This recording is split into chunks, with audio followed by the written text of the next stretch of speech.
गरीब की किस्मत। किसी राज्य में राजा विक्रमादित्य का शासन था।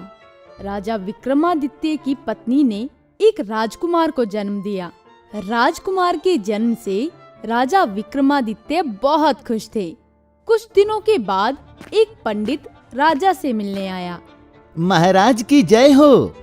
अरे पंडित जी, आइए आइए, हमारे पुत्र को अपना आशीर्वाद दीजिए। राजकुमार किस्मत के धनी है। ये राज्य को हमेशा तरक्की की तरफ लेकर जाएंगे, लेकिन इनका विवाह एक गरीब लड़की के साथ होगा। नहीं, हमारे पुत्र का विवाह किसी गरीब लड़की के साथ नहीं, बल्कि एक राजकुमारी के साथ होगा। महाराज, आप कुछ भी कर सकते हैं, पर किस्मत का लिखा नहीं बदल सकते। पंडित जी, आप तो बहुत ज्ञानी हैं, तो क्या आप हमें ये बता सकते हैं कि इस वक्त वो लड़की कहाँ होगी?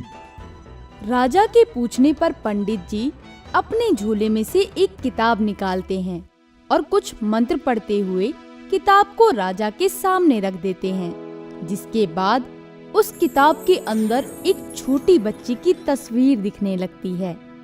ये वही लड़की है जिसकी शादी राजकुमार के साथ होगी, और इस वक्त ये आपके राज्य से कुछ दूरी पर बने एक छोटे गांव में है। पंडित की बात राजा विक्रमादित्य पर इतना ज्यादा प्रभाव डालती है कि वो राजकुमार का किसी भी आम इंसान से मिलना बंद करवा देते हैं और ज्यादातर उन्हें महल के अंदर ही रहने को बोलते हैं। इसी तरह साल दर साल बीत जाते हैं और राजकुमार एक युवा लड़के बन जाते हैं, लेकिन अभी भी राजा उन्हें महल से बाहर नहीं जाने देते। पिताजी, आप हमें कभी इस महल से बाहर क्यों नहीं जाने देते? बचपन से महल की इन 4 दीवारों के बीच रहते हुए हमारा दम घुटने लगा है। राजकुमार, हम जो भी कह रहे हैं वो आपकी भलाई के लिए ही कह रहे हैं। अपने पिताजी की बात मानकर राजकुमार चुपचाप अपने कमरे में चले जाते हैं और अगले दिन से महल में राजा के 50वें जन्मदिन के जश्न की तैयारियां शुरू हो जाती हैं, जिसके काम के लिए राज्य और राज्य के पास वाले गांव में से कुछ लोगों को महल में बुलाया जाता है। उन्हीं लोगों के बीच अनुराधा भी काम करने के लिए महल में आती है। कुछ दिनों के बाद हमारे पिताजी का 50वां जन्मदिन है, जिसकी तैयारियों के लिए आप सभी को यहाँ बुलाया गया है। आप सभी मन लगाकर काम कीजिए, जिसके लिए आप सबको 10 सोने की मोहरें और जन्मदिन की दावत में अपने परिवार को लेकर आने का न्योता मिलेगा। इसके बाद सब अपने अपने काम में मग्न हो जाते हैं। कुछ देर बाद जैसे ही राजकुमार काम की जांच करने के लिए रसोई घर में पहुंचते हैं, तो वहां उनकी मुलाकात अनुराधा से होती है। वाह, खाने की तो बहुत अच्छी खुशबू आ रही है। क्या हम थोड़ा चख सकते हैं? आपके हाथों में तो जादू है। आपका नाम क्या है और आप कहां से आई हैं? जी, मैं राज्य के पास वाले गांव से आई हूँ। राजकुमार अनुराधा की सादगी और सुंदरता से बहुत प्रभावित हो जाता है। वो दोनों हर रोज मिलने लगते हैं। इसी तरह कुछ दिन बीत जाते हैं और राजा विक्रमादित्य का जन्मदिन आ जाता है। जन्मदिन के जश्न में राजा अपने पुत्र और अनुराधा को साथ बैठकर बातें करते हुए देख लेते हैं।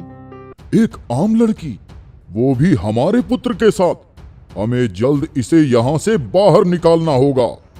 राजा अनुराधा को महल से बाहर निकालने ही वाले होते हैं कि तभी वहाँ वही बुजुर्ग पंडित आ जाते हैं जिन्होंने राजकुमार के जन्म के वक्त भविष्यवाणी की थी। महाराज को जन्मदिन बहुत मुबारक हो। अच्छा हुआ पंडित जी आप आ गए।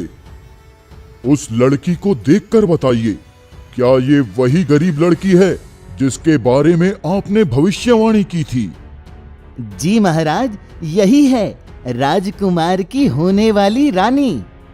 पंडित की बात सुनकर राजा गुस्से से लाल हो जाते हैं और राजकुमार तथा अनुराधा को अलग करने की तरकीब सोचने लगते हैं।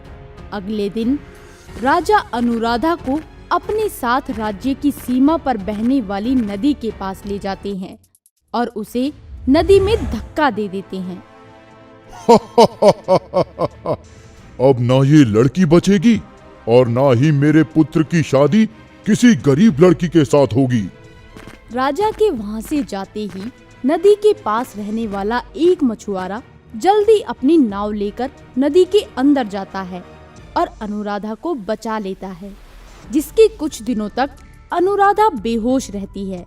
कुछ दिनों बाद जब उसे होश आता है तो मछुआरा उसे देखकर बहुत खुश होता है। अरे बेटी, तुम्हें होश आ गया। पिछले कुछ दिनों से तुम्हें बेहोश देखकर तो मुझे डर लगने लगा था कि कहीं तुम्हारी मृत्यु ना हो जाए। लेकिन मुझे तो महाराज ने, फिर मैं यहाँ कैसे आई? अनुराधा के पूछने पर मछुआरा उसे सारी बात बताता है, जिसे सुनकर अनुराधा की आंखों में आंसू आ जाते हैं। इसके बाद वो अच्छी तरह स्वस्थ होने तक मछुआरे के पास ही रहती है और स्वस्थ होने के बाद दोबारा महल पहुंच जाती है। अनुराधा को जीवित देख राजा हक्का बक्का रह जाता है। ये लड़की अभी भी जीवित है। आखिर हम इसे अपने पुत्र से दूर रखने के लिए और क्या करें? बहुत सोचने के बाद राजा विक्रमादित्य एक और दुष्ट योजना बनाता है और अनुराधा तथा राजकुमार को अपने साथ लेकर दोबारा नदी के पास जाता है।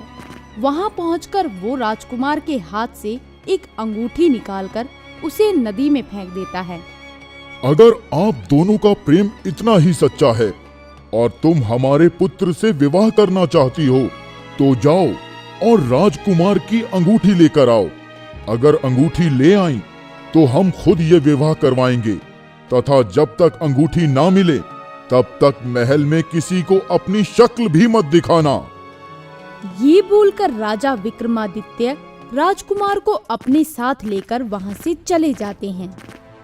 इतनी बड़ी नदी में वो अंगूठे मिलना तो एकदम नामुमकिन है और इस बार महाराज ऐसा काम कर गए हैं कि दोबारा उन्हें राजकुमार और मुझे अलग करने के लिए कोई मेहनत नहीं करनी पड़ेगी।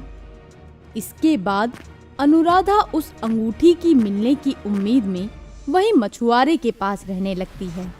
समय बीतता रहता है और धीरे धीरे राजकुमार तथा अनुराधा अपनी सभी उम्मीदें हारने लगते हैं। एक दिन मछुआरा नदी में से बहुत सारी मछलियां पकड़ कर लाता है और उन्हें बाजार में बेचने जा रहा होता है। बाबा, क्या मैं इनमें से एक मछली रख लूं? आज मछली खाने का बहुत मन कर रहा है। जरूर बेटी, जरूर। सब तुम्हारा ही तो है, जो अच्छी लगे रख लो। अनुराधा मछलियों के ढेर में से एक मछली निकालती है और जैसे ही वो उसे साफ करने के लिए काटती है तो उसे मछली के पेट में कुछ चमकता हुआ नजर आता है। असमंजस में वो जैसे ही उस चमकती चीज को हाथ में लेती है तो खुशी से नाचने लगती है।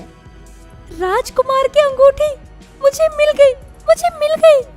खुशी में अनुराधा जल्दी महल पहुंचती है और सीधा राजा विक्रमादित्य के पास जाकर उन्हें वो अंगूठी दिखाती है।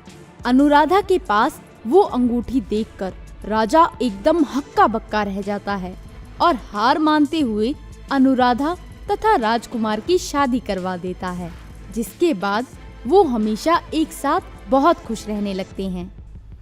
तो दोस्तों, इस कहानी से हमें ये शिक्षा मिलती है कि हमें किस्मत के आगे ज्यादा लड़ने की जगह उसके बहाव के साथ खुशी खुशी चलते रहना चाहिए। अगर आपको हमारे वीडियोस पसंद आ रहे हों तो इन्हें लाइक करें, चैनल सब्सक्राइब करें और हमारे कार्टून शो सबसे पहले देखने के लिए बेल आइकन दबाना ना भूलें।